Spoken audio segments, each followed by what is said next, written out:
So, I don't know about you, but I have gotten really into Elden Ring. I believe I've actually mentioned before in an episode or two that I was a huge fan of Dark Souls, so yeah, Elden Ring is right up my alley. Regardless, on today's episode, I'm going to be taking you through some incredible designs of some custom commanders inspired by Elden Ring. And a quick disclaimer, it probably goes without saying, but I'm going to say it anyways, there are probably some spoilers in here. These designs came from some of the amazing members over at Custom Dragon Highlander. And if you want to join their awesome Discord, make sure you check out the link in the description below. Their community is dedicated to designing, creating, playtesting, and voting on custom commanders. So the designs in this episode are the best of the best, the cream of the crop as voted on by their community. So a huge thank you to their community for designing and sharing these cards. And a big thank you to LNO for organizing all of this. And now, of course, with all that said, let's jump into it.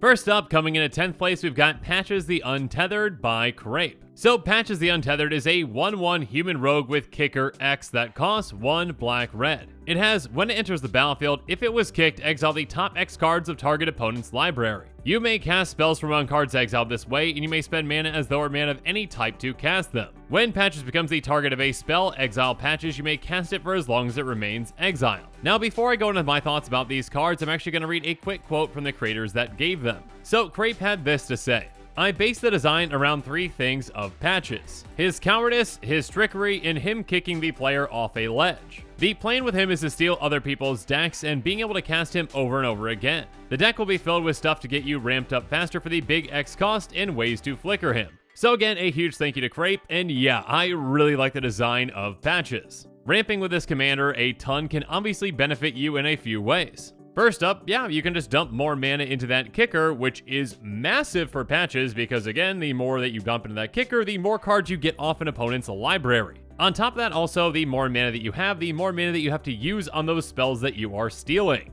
And of course, if you need to recast Patches to exile more cards off an opponent's library, the more mana that you have, the better that is going to be. Speaking of which, yeah, you're definitely going to want to have ways to actually target Patches yourself so that you can recast it for that trigger. This card has a ton of flavor, a ton of function, and it looks like it's going to be a ton of fun. So again, a huge thank you to Crape for your awesome design.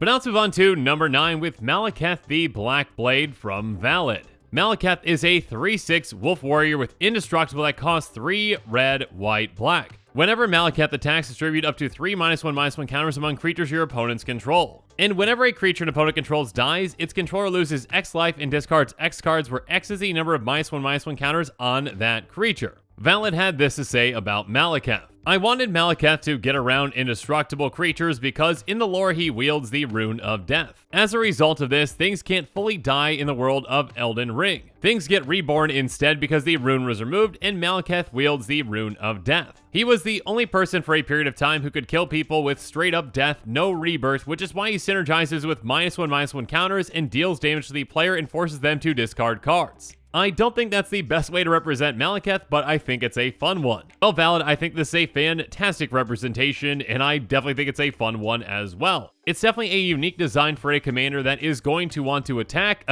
and attack some more. Because the more of those counters that you get on your opponent's creatures, the more pain you're going to be causing your opponents. Having them lose life is of course a nice additional benefit, but perhaps more importantly, making them discard cards can be devastating to their strategies. And obviously this can build up quite a bit through each attack, and of course in these colors there are plenty of ways to get additional combats for even more attacks, and also ways to proliferate to get even more counters on your opponent's creatures. Once you're set up properly and really get things going, you can make it so your opponents, well, are going to have a hard time keeping any kind of a hand, and their life totals are going to be draining very quickly. So again, a big thank you to Valid. I really enjoyed this design.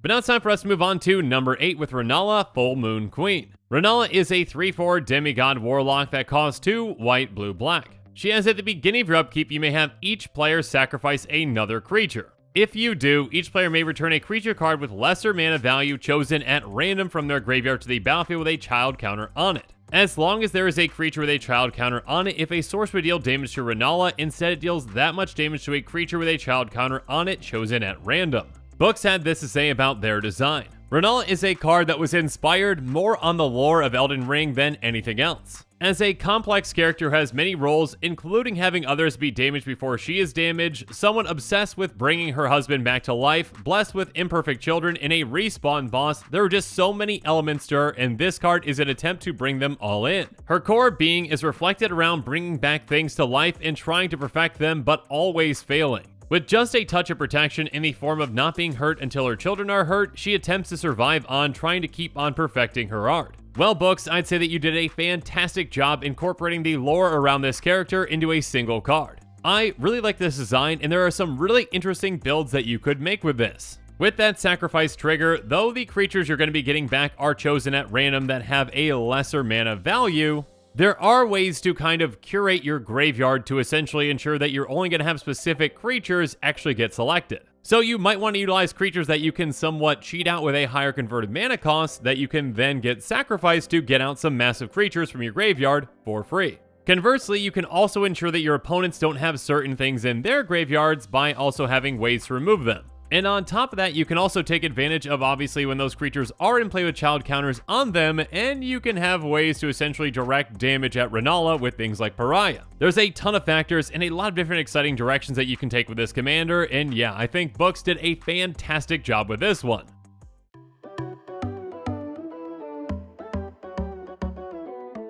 Next up though, let's move on to number 7 with Muriel, Pastor of Vows by Celavus. Muriel is a 1/3 turtle cleric that costs 2 green, white, blue. It has, whenever you cast a historic spell from your hand, you may search your library for a saga card with mana value X or less, put it on the battlefield under your control, then shuffle, where X is that spell's mana value.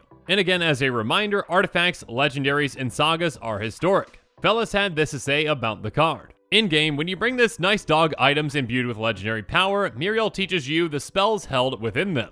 Additionally, he knows quite a lot about the lore of the world and is more than willing to teach you about the past of Elden Ring. I wanted to create something that used both elements and decided that sagas would be the best way to combine both.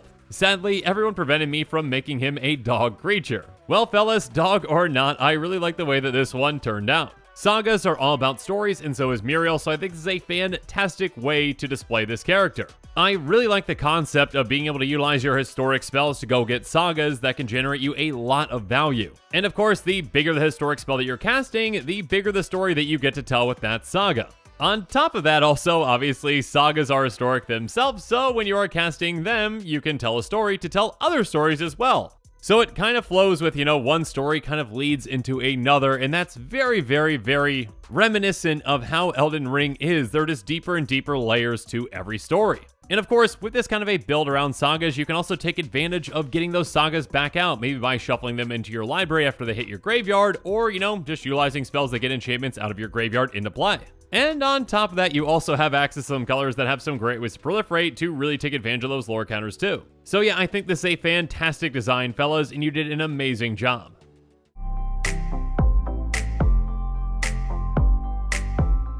Moving on though, we've got Celavus, Puppet Constructor from Bistro. Celavus is a 3/2 human wizard for blue, black, red that has, whenever a creature dies, if it had toughness 0 or less, exile it with a puppet counter on it. Whenever Celavus attacks, create a token that's a copy of a creature card in exile with a puppet counter on it that's tapped and attacking. Exile it at the beginning of the next end step. And Amber Draught, pay X, black, black, black, target creature gets -0, -X until end of turn.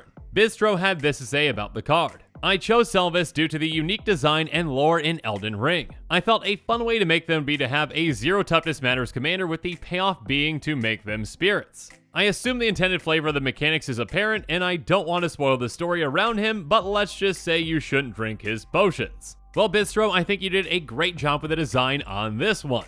This commander has a ton of flavor, and it's a very unique design. I mean, toughness matters for your opponent's creatures. I absolutely love it. Now, of course, Celavus itself is a great way to take out your opponent's creatures and to get their toughness down to 0 or less, but of course, in these colors, we've got other ways to do this too. There are other spells and actually even permanent effects that can shrink down toughness, and of course, -1/-1 counters can be considered as well. You're also going to want to find ways to actually get Celavus through in combat, because again, this is an attack trigger, and we need to make sure that we can protect our commander to keep doing this. And also, again, there are ways to take advantage of that token by making maybe an additional copy of it with something like Populate, or again, maybe utilizing something that can end the turn so we can keep that token around. So yeah, I really like the design of this commander, and I think it has a lot of potential for a deck built around it. And again, a big thank you to Bistro.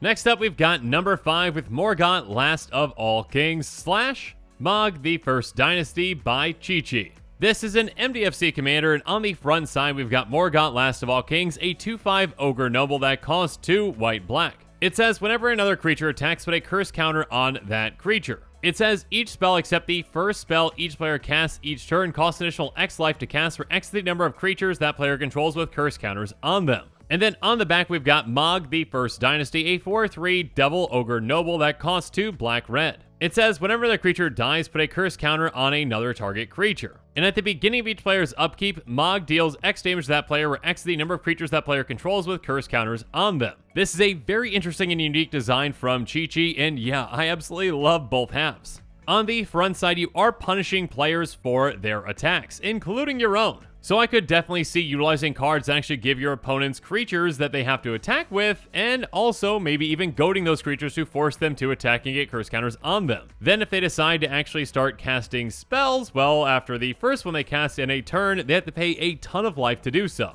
And of course, on the backside, you can also dish out curse counters whenever creatures die. And yeah, there are plenty of ways in these colors to generate a bunch of creature tokens and to sacrifice those creatures to get counters on other creatures. And then of course, the more and more creatures that they have with curse counters on them, the more damage they are taking from this. So yeah, overall, I really like the concept of curse counters, and I really like the different ways that you can not only get them on creatures, but also utilize them with this commander. So yeah, Chi-Chi, you did a fantastic job with this design.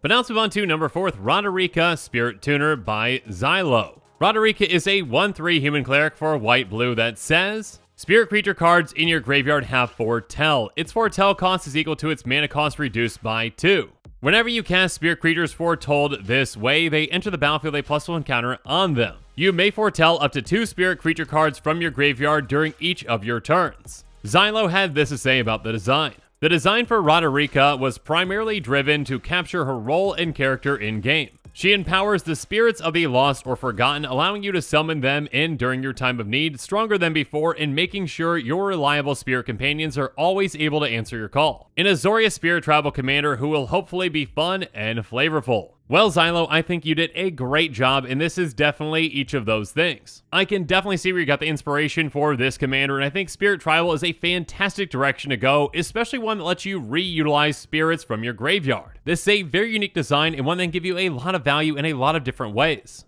Obviously, you can just keep getting certain spirit creatures back, and there are ones that have some incredible ETBs or, abilities or triggers that you're going to want to utilize. And of course, you can even get access to even more spirits by, maybe even milling yourself. By building up a graveyard full of spirits, you give yourself even more options of which ones to foretell on your turn. Though again, you are limited to 2, you can still get a ton of value out of them. So yeah, overall, again, a fantastic design, both, for fun and flavor. And yeah, Xylo, you did a great job.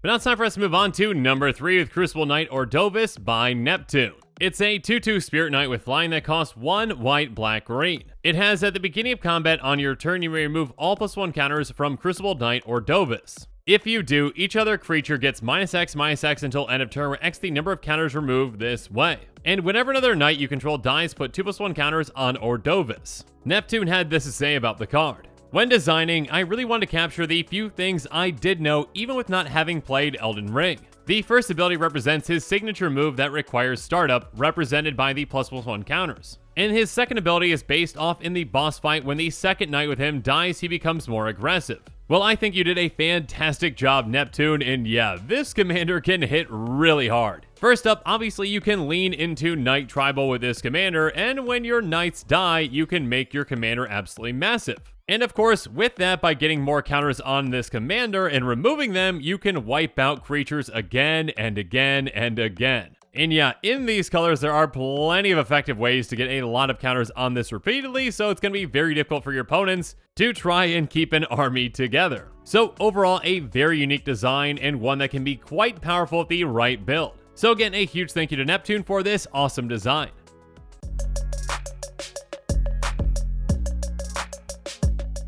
But now it's time for us to move on to number 2 with Radagon of the Golden Order from Fake Knight Raven.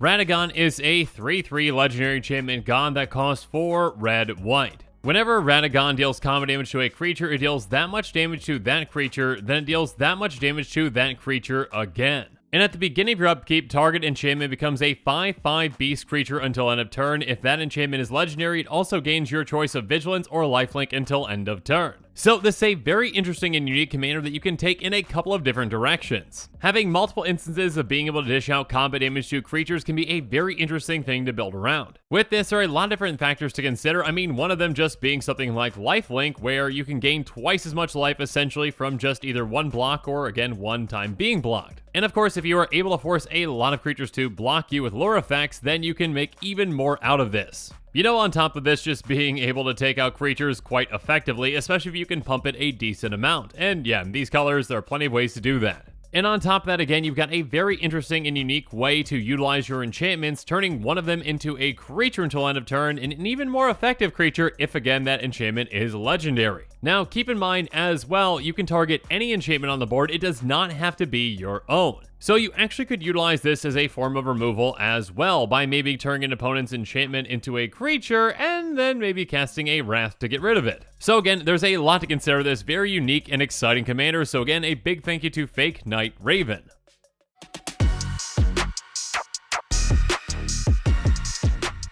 And now we have finally gotten to number 1 with Melania, Blade of Mikola, / Melania, Rot Goddess by Daremoon. This is a 2-sided commander, so let's tackle the front first. A 6/5 demigod for 3 red/white. She has lifelink, vigilance, and haste, and damage dealt to her is dealt as though its source had wither. If she would die or be put in exile during combat, transform it instead. And then on the backside, we've got a 5/6 flying first strike god with wither that says, as she transforms, remove all -1/-1 counters on it. When you do, put that many -1/-1 counters on each other creature you don't control. And whenever she deals damage, regenerate it. Daremoon had this to say about the design. My Melania design was made to represent the boss fight, but also the lore of the character. As Melania was loyal, but also prideful to a fault, she never uses her Scarlet Rot against others and only transforms when defeated in combat. But when she does, her pride leaves replaced with anger as the Scarlet Flower blooms once more and she proceeds to burst the board with negative counters, which is meant to represent Scarlet Aeonia. In her second phase, she regenerates as she deals damage to represent the part where she heals when she deals damage to you. She's built as a resilient Voltron commander that has negative counter synergy. Well, Daremoon, I really like the design of this 2-sided commander. On the front half, you can be very aggressive and you actually want damage dealt to your commander. So I would definitely include some lure effects to force creatures into blocking, and of course on top of that, we can also just include ways to deal damage to her ourselves. And of course, we're going to want to dish out that damage during combat, so if we do take out our own commander, or if again she dies during combat, she transforms. And again, if we've got 5 -1/-1 counters on this commander, then that means that all of our opponent's creatures are going to be getting 5 -1/-1 counters on them, which is massive. So obviously that can pretty much wipe out the vast majority of creatures out there, or at the very least shrink them a ton. And of course, there are even more ways that we can take advantage of those counters. I mean, even just proliferating can be a fantastic way to get even more counters on those creatures that did survive. Also, keep in mind that this can be a fantastic commander to blink to essentially reset it if we really want to. So yeah, this seems like a very powerful, interesting, and unique design, and congratulations again on first place, Daremoon. But now as this episode is coming to a close, again, a huge thank you to all the fantastic folks over at Custom Dragon Highlander. Thank you for competing in this contest, and again, thank you for sharing your incredible designs. And of course, as I mentioned earlier, if you'd like to join the Custom Dragon Highlander community, make sure you check out that Discord invite link in the description below. And with that, the show has come to a close, so it's my turn to hear from you, so make sure you comment below and let me know what your thoughts on this episode are, and as always, thanks again and have a good one.